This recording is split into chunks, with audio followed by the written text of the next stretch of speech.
If you had asked me exactly a year ago who I trusted most in this world, I wouldn't have blinked. I wouldn't have hesitated for even a fraction of a second. I would have given you two names, and I would have said them with the kind of absolute certainty that only the truly naive possess. My husband, Marcus, because 9 years of marriage, 3,285 days of shared coffee, shared bills, and shared dreams makes you believe you've already survived the worst the world can throw at you. You think you've built a fortress. And my sister, Alana, because she was my blood. She was my built-in best friend, the one person who had seen every raw, unedited version of me and stayed. She was the one who knew my coffee order and my deepest fears, the one who held my hand at our father's funeral and told me we'd always have each other. I thought that was my safe little triangle, me, my marriage, and my sister. I didn't know that in the wrong hands, a triangle isn't a support structure, it's a trap. I didn't know that the most dangerous lies in this life aren't the ones shouted in the heat of an argument. They're the ones whispered in familiar voices. They're delivered with warm hugs that linger just a second too long, careful smiles that don't quite reach the eyes, and the kind of concern that looks like love until the light hits it just right and you realize it's actually a cover. I didn't know that a single night, one ordinary rainy Thursday, could tear the whole thing open. I didn't know a glowing phone screen could be as sharp as a surgeon's scalpel. Because the night I found those messages, my life didn't just change, it didn't just pivot, it bled. Before I show you the wreckage, I want to know who is listening. Comments below and tell me, have you ever felt that gut feeling that something was wrong, only to be told you were being paranoid? Tell me where you're listening from today. We have a lot of ground to cover, and I want to know who's standing in the rain with me. Welcome to Echoes of Trust and Betrayal. This is the full account of The Back Door. The first warning sign didn't look like a threat. It looks like a grocery bag. It started with Alana showing up at my front door more frequently than usual. She'd arrive with a bright, performative smile, the kind that makes you feel like the most important person in the room. She'd be wearing one of those oversized, chunky knit sweaters that made her look soft, harmless, and cozy, like a person who couldn't possibly harbor a dark thought. "Look at you," she'd say, stepping into my foyer without waiting for an invitation. "You look absolutely exhausted, Sloane." "I am exhausted," I'd laugh, leaning my forehead against the cool wood of the door as I shut it. "The medical network is expanding. I'm managing 3 offices, 50 staff members, and about 1,000 fires a day." And I was. My life was a high-wire act of project management, conference calls, and cleaning up mistakes that weren't mine. Marcus was in sales, and his territory was growing. He was in Chicago, in New York, in Atlanta, traveling so often that our house sometimes felt like a luxury hotel where we'd occasionally pass each other in the hallway. Then there was my mother. Her health scares were becoming more frequent, vague symptoms that kept my nerves pulled tight as a piano wire. Alana knew all of it. She sat at my kitchen island and listened to every detail of my stress while she sipped the tea I had paid for. "You're carrying far too much on those shoulders," she'd say, her eyebrows lifted in a mask of pity. "Let me help. Let me take the weight." And I believed her. God, I believed her, because that's what sisters do. They step into the gaps. At first, the help was small. She'd bring over herbal teas, a specific candle she swore would reset my aura, or a stress relief bath soak. Then it escalated. She started cleaning my kitchen while I stayed locked in my office answering emails. She'd fold the laundry while I took 7 p.m. conference calls. She'd stay late, sitting on the couch, listening to me vent about how Marcus and I felt like ships passing in the night. She'd nod, her lips pursed, as if she were storing every word in a vault for safekeeping. I didn't realize she wasn't a vault. She was a scavenger. She was looking for the cracks in my foundation so she could start wedging herself inside. Marcus seemed grateful too. When he'd return from a 3-day trip to find the floor spotless and the fridge stocked, he'd grin and pull me close. "Your sister is a saint, Sloane," he said once, kissing my temple. Alana was standing right there, drying a plate. She just laughed, a light musical sound that I now hear in my nightmares. "I'm just doing what family does," she said. I remember thinking in that moment, we are so lucky. We are a team. I remember thinking that my sister was the bridge between my busy life and my husband's absence. I didn't know the bridge was already on fire. The shift came slowly. It wasn't a sudden earthquake. It was the slow erosion of a cliffside. Marcus started mentioning Alana in our private conversations with a frequency that began to feel rhythmic. "Alana says that new bistro downtown is incredible. Alana thinks you should take a mental health day. Alana said you haven't been sleeping. Is that true, Sloane?" The first time I felt that sharp, cold needle in my chest, it wasn't jealousy. It was a profound sense of confusion. Why was he talking to her enough to know the state of my sleep? Why was my sister reporting my vulnerabilities to my husband instead of bringing them to me? But I pushed it down. I silenced that small, intuitive voice. I told myself I was being that wife, the suspicious one, the paranoid one, the one who ruins a beautiful family dynamic because of her own insecurities. I told myself that Alana was just being a good aunt, a good sister, a saint. Then Marcus started texting her. It wasn't secretive at first. He'd pick up his phone while we were sitting on the couch, smile at a notification and say, "Your sister is sending me memes again." Or he'd read a text and say, "Alana wanted to know if we need anything from the store." It felt normal. It felt supportive. I even encouraged it. I remember saying, "It means a lot to me that you two are getting along so well. It makes things easier with everything going on with Mom." And Alana, sitting at my dining table with her hair perfectly tossed, would widen her eyes and say, "Oh, don't make it weird, Sloane. He's just being polite. He knows I'm the one holding the fort while you're saving the world." I didn't know that polite was a code. I didn't know that a man could build an entire secret world in the cracks of his marriage while still looking his wife in the eye and calling her baby. I didn't know that the fourth she was holding was actually my husband's heart, and she was slowly changing the locks. The rain started on a Thursday. It was a heavy, relentless winter rain that beat against the windows of our house like impatient fingers. Marcus had called from Chicago that morning, saying his meetings were dragging on and he wouldn't be back until Saturday. I was lonely, I was tired, and the house felt cavernous. I was in the kitchen, barefoot, chopping onions for a soup I didn't even want to eat. When the front door opened at 11:30 p.m., I nearly dropped the knife. "Marcus?" I called out, my heart racing. He stepped into the kitchen, his hair damp, his expensive coat dripping on the hard wood.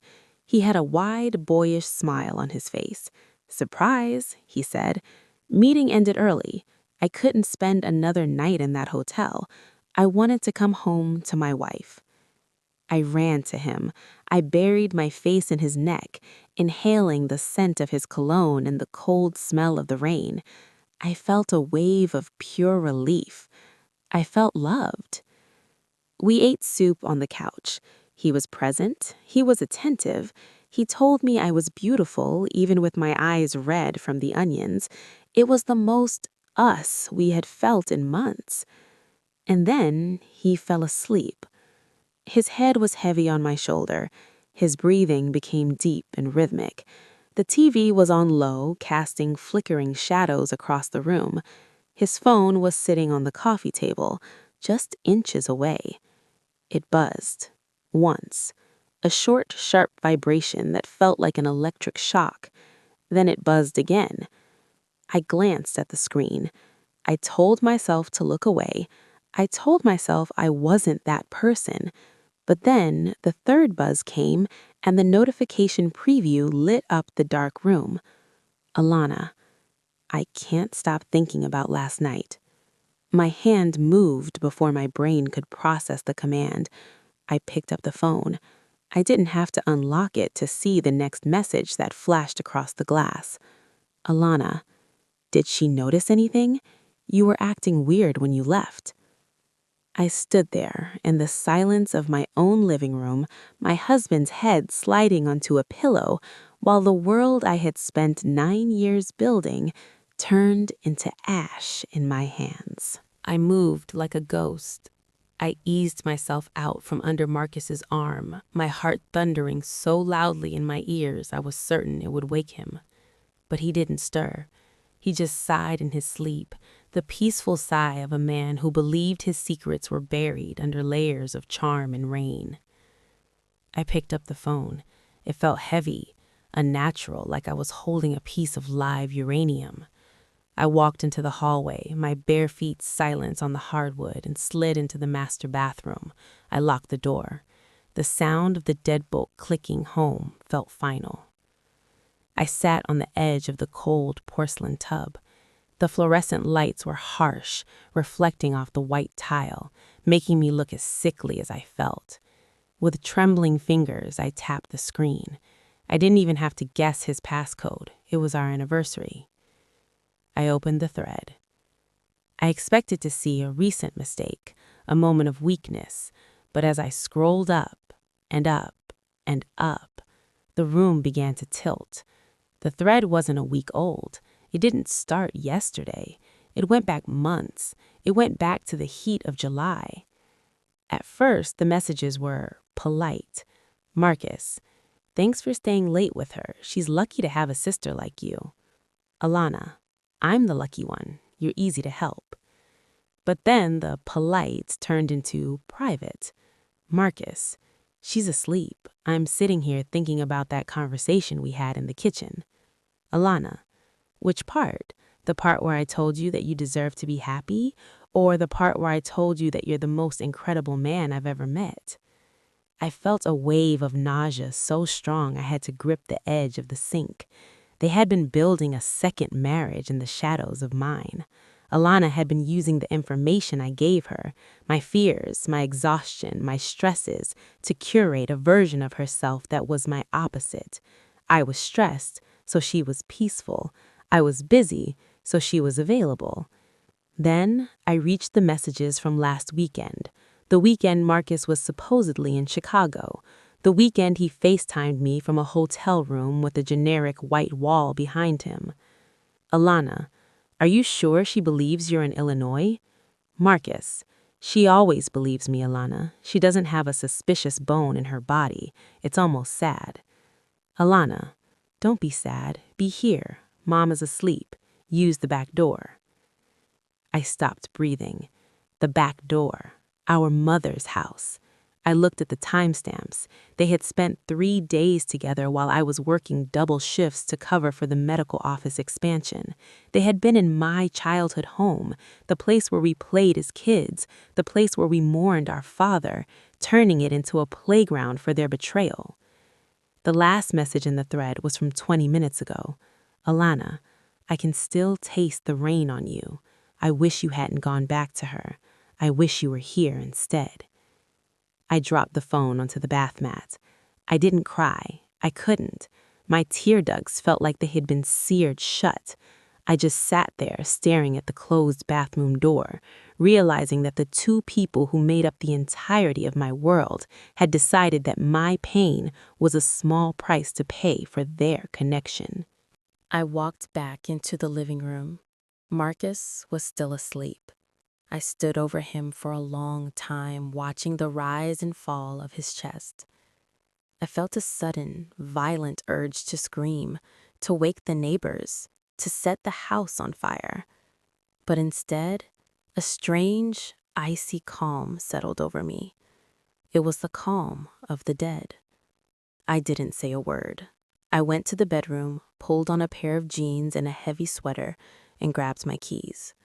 Marcus stirred as I opened the front door, but I didn't look back. I stepped out into the pre-dawn chill. The rain had softened to a mist that hung over the streets like a shroud. The drive to my mother's house took 20 minutes, but it felt like 20 years. Every landmark I passed, the park where Marcus proposed, the bakery where Alana and I used to get coffee, looked different. The color had been sucked out of the world. When I pulled into my mother's driveway, the house looked small, vulnerable. I sat in the car for a moment, looking at the back door. It looked so ordinary, just a piece of wood and glass. It was impossible to believe it had been the gateway to such a monstrous secret. My mother answered the door in her robe, her face pale and lined with the exhaustion of her recent health scares. "Sloane? Honey, it's 6 in the morning. Is Marcus okay? Is something wrong?" I walked past her into the kitchen. The smell of the house, cinnamon and old books, usually made me feel safe. Today, it made me feel like I was suffocating. "Mom?" My voice was a hollow shell of itself. "Did Marcus come here last weekend while I was supposed to be in the city?" My mother frowned, her hand going to her chest. "Marcus? No, baby. Alana was here, though. She stayed the whole weekend to help me with my exercises. She said you were swamped with work." I felt the last thread of my old life snap. "She didn't stay to help you, Mom. She stayed to host him." I told her. I didn't sugarcoat it. I didn't soften the blow. I told her about the texts, the back door, the months of lies. I watched as my mother, a woman who had survived widowhood and illness, slowly crumbled into a kitchen chair. "Not in this house?" she whispered, her voice trembling with a sudden sharp rage. "Not while I was sleeping in the next room? Not my daughters!" She stood up. She didn't look sick anymore. She looked dangerous. She grabbed her coat from the hook by the door. "Where are we going?" I asked. "We're going to your sister's apartment," my mother said, her eyes fixed on the door. "She thinks she can steal a life and keep it. She's about to find out that a house built on a sister's tears has no foundation." We got into the car.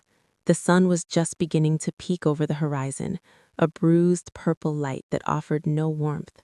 We were two women driven by a singular, cold purpose.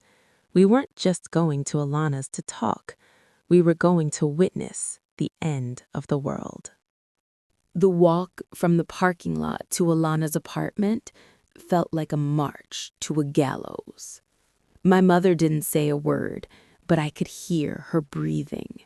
Sharp, jagged inhalations that sounded like a storm gathering strength. I followed her, my legs feeling like they were made of lead, my heart a cold stone in my chest. When we reached door 4B, my mother didn't knock. She hammered. It was a sound that demanded an answer from the universe. A moment later, the lock turned. Alana opened the door, her hair a messy halo, wearing an oversized hoodie that I recognized. It was Marcus's, a gray university sweatshirt he'd lost 3 months ago. Seeing it on her body felt like a physical blow to my stomach. Alana's eyes went from sleepy to wide with terror in less than a second. She looked at me, then at our mother, and the saintly mask she'd worn for months didn't just slip, it disintegrated. "Mom? Sloane?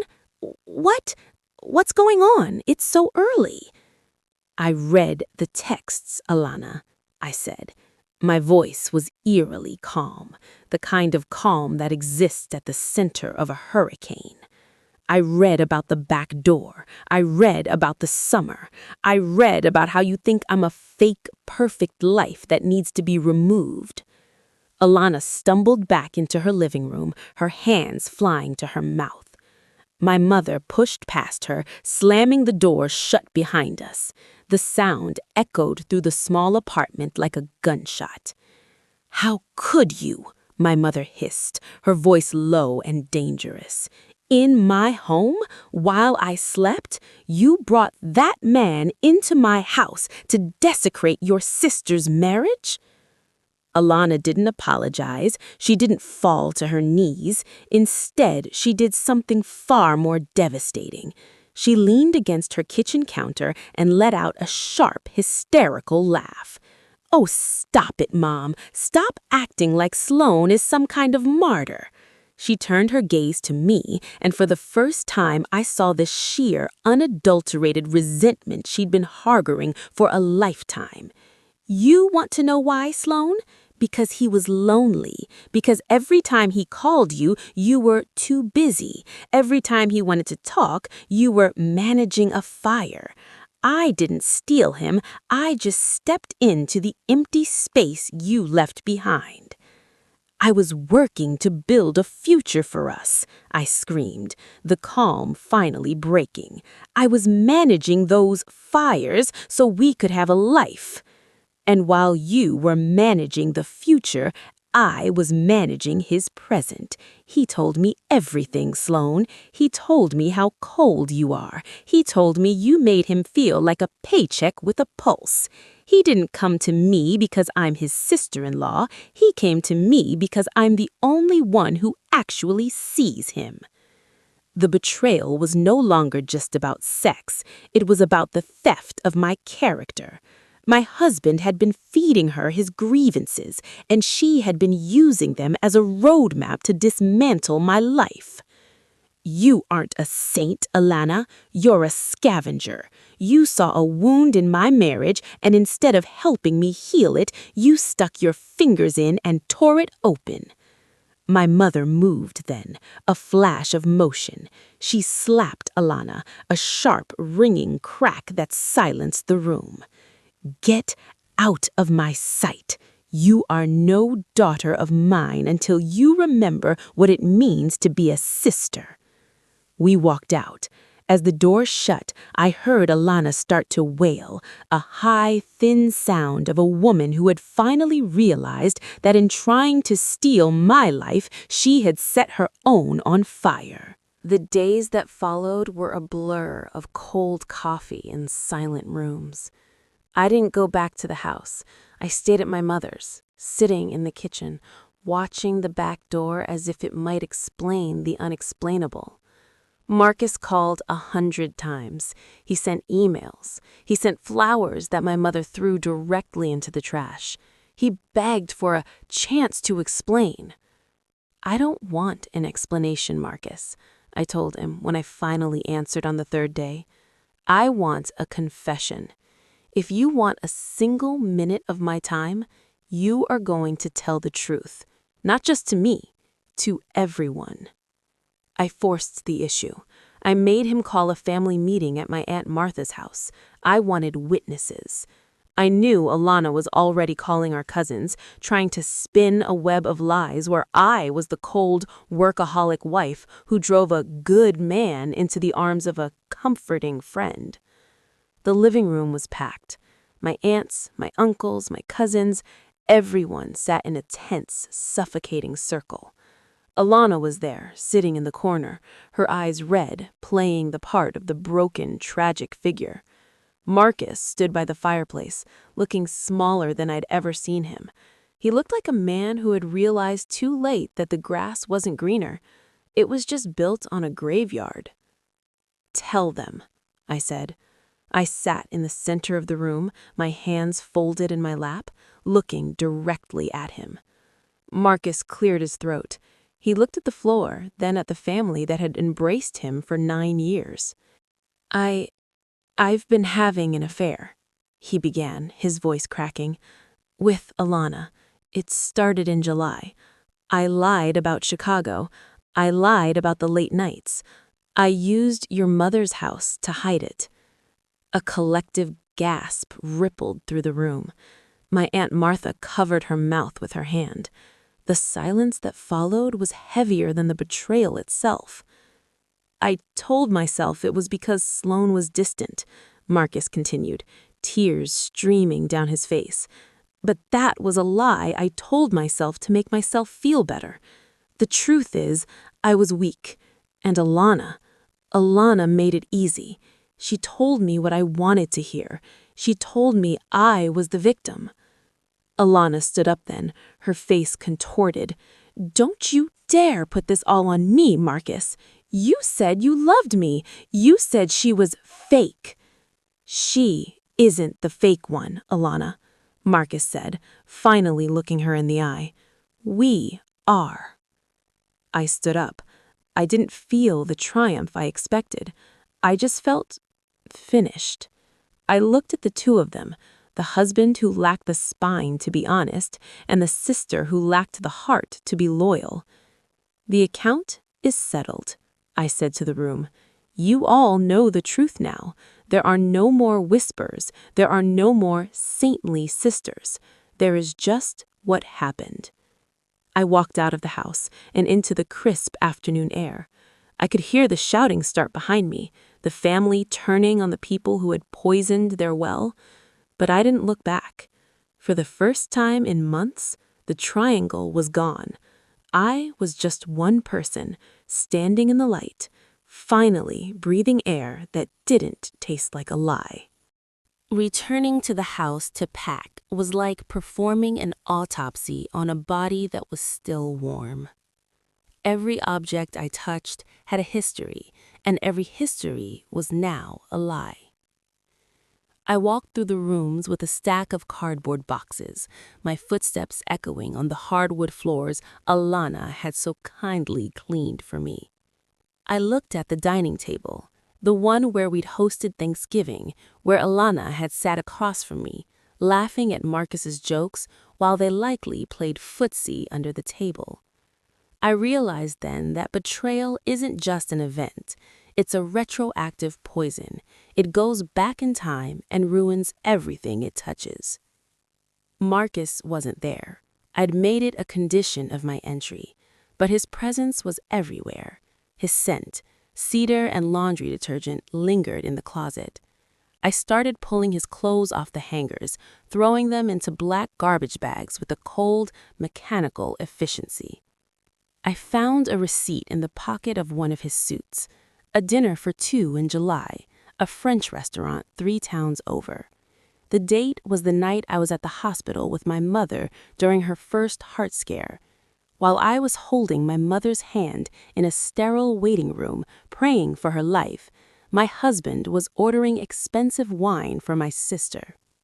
I sat on the floor of the closet and held that receipt until the ink felt like it was burning into my skin. The divorce was surprisingly quick. Marcus didn't fight me on the house or the savings. I think he was still operating under the delusion that if he gave me everything material, he might buy back a sliver of his soul. Or perhaps he just wanted the shame to end. The hardest part wasn't the legal papers. It was the silence of the family. The family meeting had done exactly what I intended. It had exposed the rot. But it also created a fracture that could never be mended. My aunts and cousins stopped calling, not because they blamed me, but because our family had become a crime scene, and no one likes to linger where the air tastes like blood. I was alone in a house that felt too big, in a life that felt too quiet. But for the first time in 9 years, the silence didn't feel like a gap. It felt like a boundary. 6 months later, a letter arrived. I was living in a small apartment downtown, closer to my office, surrounded by furniture that Marcus had never touched and that Alana had never helped me pick out. The envelope was cream-colored, addressed in Alana's familiar, loopy handwriting. I sat on my balcony, the city hum below me, and I opened it. "Sloane," it began, "I know you hate me. I know you think I'm the monster in your story, but Marcus and I are struggling. He's a shell of himself. He cries every time he hears your name. We tried to make it work. We really did. But the guilt is a third person in the room. He says he misses you. I miss you too. Can we just talk? Family is supposed to be forever." I read those words, and I didn't feel the rage I expected. I didn't feel the urge to call her and scream. Instead, I felt a profound sense of pity.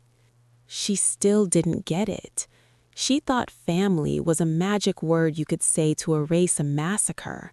She thought that because she was struggling with the consequences of her own choices, I owed her a lifeline. She and Marcus were trapped in a prison they had built for themselves, a Bridgen born in a gutter, fed on lies, and now starving for the very thing they had destroyed, trust. They weren't in love. They were just two people who had used each other to escape their own shadows, only to find that their shadows had merged. I didn't write back. I didn't need the last word, because the last word had already been spoken the night I walked out of that apartment. I took the letter, tore it into small, neat squares, and let the wind carry them over the balcony railing. I watched them disappear into the city lights. My mother called me that evening. We talked about her new garden. We talked about a trip we were planning to take to the coast. We didn't mention Alana. We didn't mention Marcus. We had learned the hard way that the only way to heal a wound is to stop picking at the scab. I looked around my new home. It was small. It was modest, but the air was clean. There were no saints folding my laundry. There were no lonely husbands whispering into the dark. There was just me.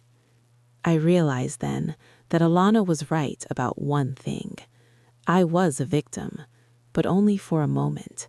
The rest of the story, that belonged to the survivor. I picked up my laptop and started on the next project. The fires were gone. The triangles were broken. And for the first time in a very long time, I wasn't just managing a life. I was living one. Sloane's story isn't just about a husband's infidelity or sister's betrayal. It's about the terrifying moment you realize that the people you've cast as the heroes in your life are actually the ones holding the matches. But it's also a story about the power of the truth. Sloane could have stayed quiet. She could have tried to fix her marriage while her sister continued to bleed it dry. But she chose the explosion over the slow rot. She chose herself.